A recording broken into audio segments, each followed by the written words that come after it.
To-do lists, y'all, when done right, they can be a massive help in creating the life you want as easily as possible. However, when done wrong, they can be a hindrance.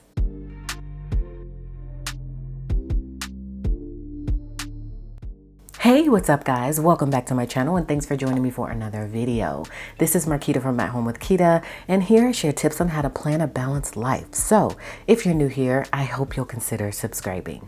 So in today's video, I'm going to be sharing with you guys some to-do list mistakes that you may be making and how to fix them. So let's get into it.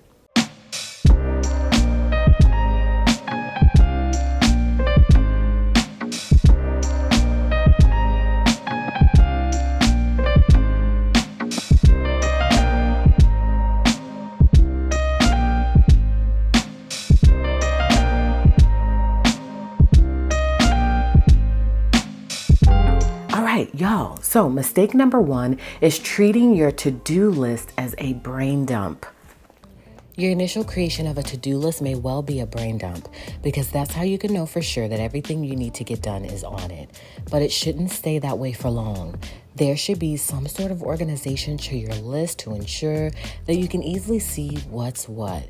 You can keep track of the things and nothing is missed. So many people don't sort out their list, and so it stays an overwhelming mess. So try this. Start looking at your to-do list as a help rather than a hindrance to you.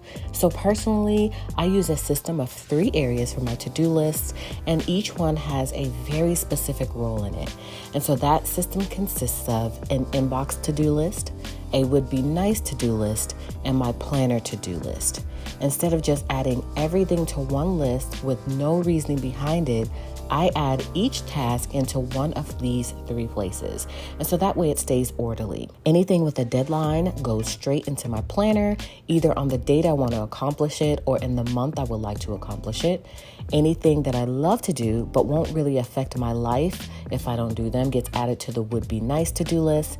And anything else should be something that I need to do but has no real deadline to it. These get put onto my inbox to-do list in specific categories so I can keep track again of where I am with everything. Much more organized and really easy to keep track of. Mistake number 2 is being reactive rather than proactive. So do you decide on what to tackle on your to-do list depending on how urgent things are? Y'all, yes, things that are timely should be tackled first, but the only reason why they're in your inbox to-do list are because they didn't have a deadline when you wrote them down. Otherwise, they would go straight into your planner calendar section. So it means that you should have plenty of time to deal with things before they become urgent. So if you're leaving things on your to-do list until you're forced to get them done, being reactive, then this can be incredibly stressful, y'all, and tiring, and you'll always feel rushed and have to find the time to get things done when there isn't any time necessarily. So try this. Get into the habit of moving items from your inbox to-do list into your planner on a monthly, weekly, and daily basis, and ideally in the order that they will make the most difference to you, being proactive rather than because you have to. It's so much more freeing to run your life rather than feeling like it's being run for you. Mistake number 3 is having one long list, y'all. This is not effective. As I briefly mentioned earlier, one long list that's being added to each and every day can be so overwhelming because you won't know what's important and you're gonna lose things within this massive list. So it's not a great way to do your to-do list at all. So try this.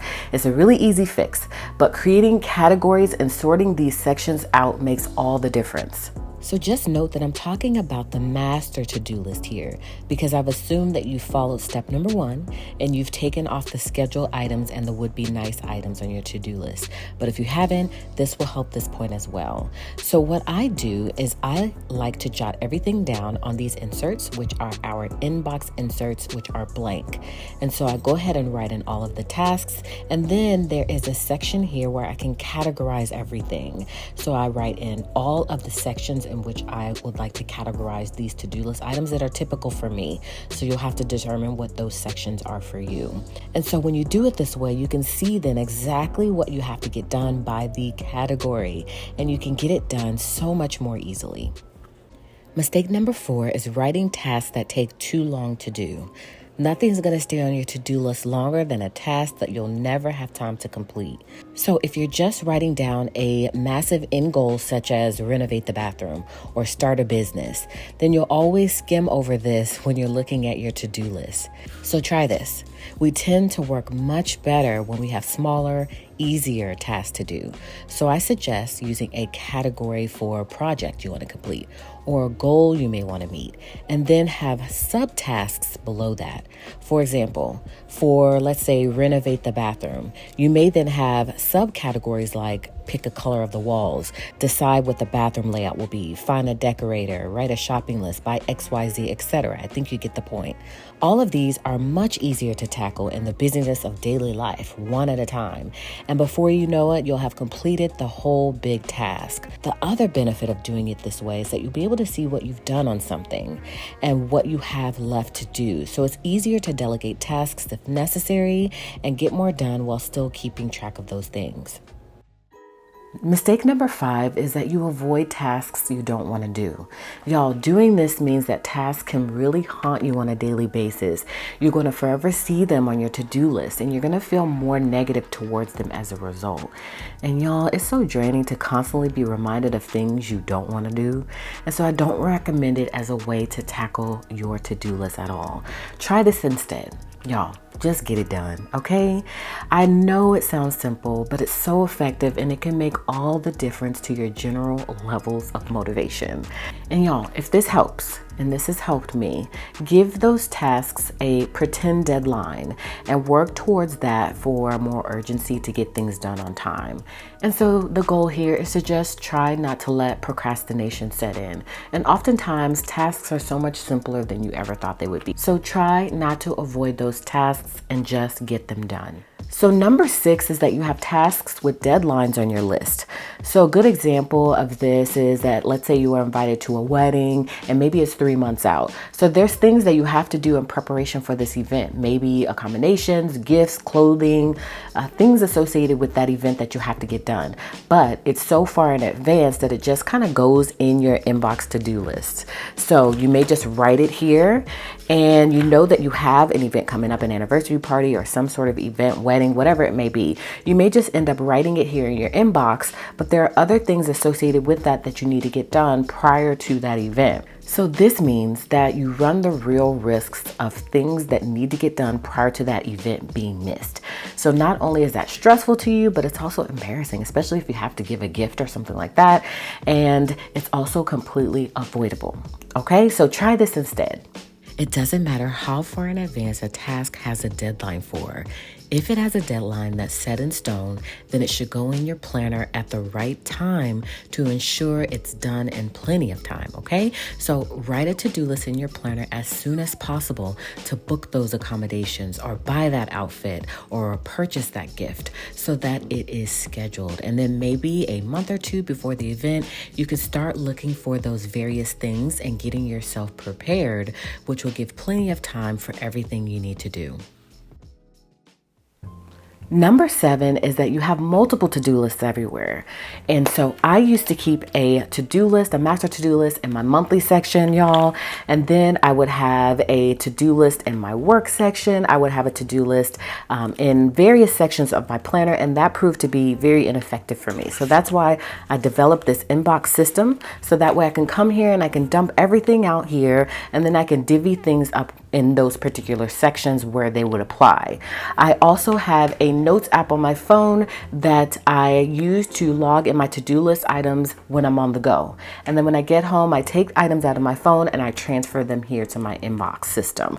So that way I constantly have a way to get out all of those thoughts, ideas, notes, to-do list items while I'm on the go, because I don't want to carry this around everywhere I go, but I do need a way to track to-do list items while I'm out.